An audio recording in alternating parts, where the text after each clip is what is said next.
ইরানের বিরুদ্ধে যুক্তরাষ্ট্র ইসরায়েলের যুদ্ধকে সাধারণত কৌশলগত পরিভাষায় বর্ণনা করা হয় প্রতিরোধ, উত্তেজনা বৃদ্ধি, সামরিক চাপ, ক্ষেপণাস্ত্র সক্ষমতা, পারমাণবিক ঝুঁকি হিসেবে।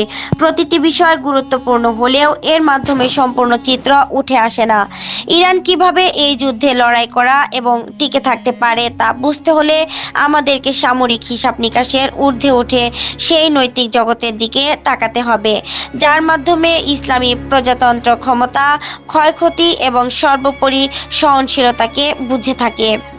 এটি কেবল একটি আক্রান্ত রাষ্ট্র নয়, বরং এমন এক রাষ্ট্র যার আদর্শিক ভিত্তি দীর্ঘকাল ধরে শাহাদাত, ত্যাগ এবং পবিত্র প্রতিরোধের শিয়া রাজনৈতিক ধর্মতত্ত্ব দিয়ে গঠিত হয়েছে। বিষয়টি গুরুত্বপূর্ণ কারণ যুদ্ধ কেবল অস্ত্র দিয়ে লড়া হয় না, বরং আখ্যান এবং মূল্যবোধ দিয়েও হয়, যা নিজের রাজনৈতিক শক্তি হিসেবে কাজ করতে পারে। রমজান মাসে যুক্তরাষ্ট্র ও ইসরায়েলের হামলায় ইরানের সর্বোচ্চ নেতা আয়াতুল্লাহ আলী খামেনি নিহত হওয়ার পর থেকে বোমা বর্ষণ চলতে থাকার মধ্যেও কট্টরপন্থীরা রাতের পর রাত রাষ্ট্রীয় পৃষ্ঠপোষকতায় শোকসভা পালন করেছে। ইসলামী প্রজাতন্ত্রের অনুগতদের মধ্যে, বিশেষ করে আধা সামরিক বাহিনীবাসীদের ভেতরে এমন মানুষও আছে যারা তাদের দৃষ্টিতে ঐশ্বরিকভাবে পরিচালিত এক আলেমের শাসনের জন্য শহীদ হতেও প্রস্তুত। এর মানে এই নয় যে ইসলামী প্রজাতন্ত্র একেবারে অভেদ্য, বরং বিষয়টি আরও জটিল ও সমস্যা সংকুল। বাইরের হামলা ইরানকে হয়তো বেশি দুর্বল করতে পারবে না যতটা এর শত্রুরা আশা করে। এর বদলে এটি সেই প্রতীকী ও নৈতিক বিচার বিবেচনাকে ফের জাগিয়ে তুলতে পারে যার মাধ্যমে ইসলামী প্রজাতন্ত্র ইরান কয়েক দশক ধরে নিজেকে টিকিয়ে রেখেছে এবং ঘরে বাইরে নিজেদের দমন পীড়নকে বৈধতা দিয়ে আসছে। এটি কোনো জল্পনা নয়। বর্তমান যুদ্ধে ইরান ক্রমশই টিকে থাকা, যুদ্ধ দীর্ঘ করা, শত্রুদের চেয়ে বেশি দিন টিকে থাকা, আঘাত সহ্য করে টিকে থাকা, জ্বালানি প্রবাহ ব্যাহত করার কৌশল নিয়েছে। ইরানের নিজের রাজনৈতিক মনোবল ভেঙে পড়ার আগেই যুক্তরাষ্ট্র ও এর মিত্রদের রাজনৈতিক সংকল্প ভেঙে দেওয়ার বাজিও ধরেছে তেহরান। যুদ্ধে ব্যাপক ক্ষয়ক্ষতির পর এবং বোমা বর্ষণ চলার মধ্যেও ইরানে অভ্যন্তরীণ পতনের কোনো দৃশ্যমান লক্ষণ দেখা যায়নি।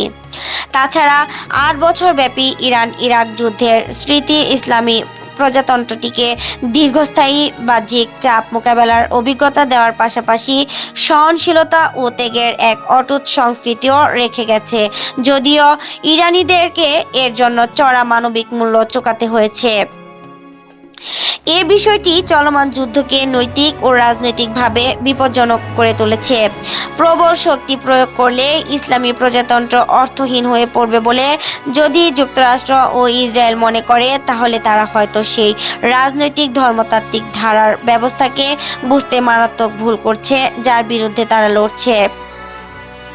যুক্তরাষ্ট্রের প্রেসিডেন্ট ডোনাল্ড ট্রাম্পের বাগাড়ম্বর কাজে আসেনি। ইরানকে নিঃশর্তে আত্মসমর্পণ করা নিয়ে তার দাবি যুদ্ধকে সীমিত কৌশলগত উদ্দেশ্য থেকে সরিয়ে অপমান ও চূড়ান্ত পরাজয়ের দিকে ঠেলে দিয়েছে। এটি কেবল পরিস্থিতিকে আরও জটিলই করেনি, বরং ইরানকে ঠিক সেই ধরনের বহিরাগত শত্রু এনে দিয়েছে যাকে নিজেদের আখ্যানে কিভাবে বয়ান করতে হয় তা তারা জানে। একটি ধর্মনিরপেক্ষ কৌশলগত চিন্তাধারায় সহিংসতা বা হামলা কোনো শক্তির সক্ষমতা ধ্বংস করে তাকে দুর্বল করে দেয়, কিন্তু রাজনৈতিক ধর্মতাত্ত্বিক চিন্তাধারায় সহিংসতা পবিত্র উদ্দেশ্যকে সুনিশ্চিত করার মাধ্যমে তা আরও শক্তিশালী করতে পারে।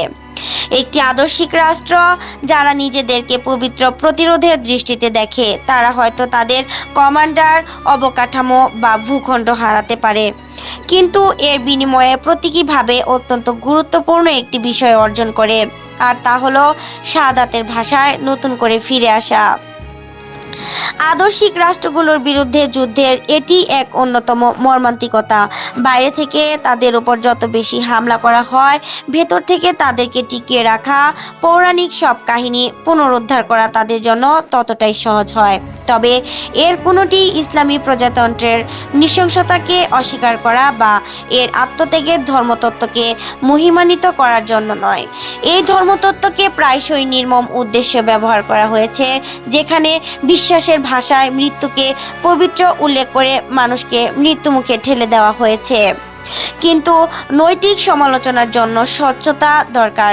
কিভাবে ইসলামী প্রজাতন্ত্র টিকে আছে সেটি বুঝতে চাইলে আমাদের দেখতে হবে যে তাদের মানিয়ে চলার সক্ষমতা কেবল সামরিক বা প্রাতিষ্ঠানিক নয়, বরং প্রতীকীয়।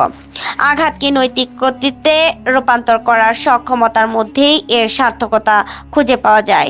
এ কারণে ধর্মীয় পরিসরটি গুরুত্বপূর্ণ। এটি এজন্য নয় যে এ যুদ্ধ কেবল ধর্মকেন্দ্রিক, বরং ধর্ম এখানে দুর্ভোগকে রাজনৈতিক রূপ দিতে সহায়ক করেছে।